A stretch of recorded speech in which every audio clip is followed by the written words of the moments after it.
মুজাফফর ভাই, আমাদের এই অঞ্চলের অত্যন্ত তিন প্রজন্মকে আমি রাজনীতি করতে দেখছি।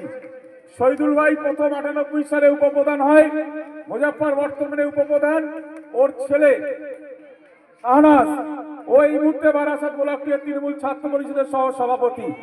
ওদের পরিবারটাই রাজনীতিতে। অথবা জন্য জোরে করতালি হবে। মনোয়ারদি চলে গেছেন। উপস্থিত জিয়াউল মজিদ মাস্টারের পাড়া থেকে উঠে এসেছে একটা তরুণ তত্ত্বাজা যুবক, ওর জন্য জোরে করতালি। যেখানে তৃণমূল কংগ্রেসের জন্ম হয়েছিল 1998 সালে, সেই মাননীয় সনদ ঘোষ মাস্টারমশাই আমার সম্মানীয় শ্রদ্ধেয়, তিনি এখনো যেখানেই আমাদের দল তাকে সম্মান দিয়ে ডাকেন সেখানেই তিনি উপস্থিত হন। শ্রদ্ধেয় মাস্টারমশাইয়ের জন্য জোরে করতালি হবে। এখানে কার নাম বলবো? প্রদীপ দা, সহসভাপতি বারাসাত ব্লক তৃণমূল কংগ্রেসের। হাকিম দা, আমাদের তৃণমূল কংগ্রেসের জন্মলগ্ন থেকে কেমিয়া খামারপাড়ার বুকে তৃণমূল কংগ্রেসকে শক্তভক্ত মাটিতে দাঁড় করাবার জন্য যিনি লড়াই সংগ্রাম করেছেন।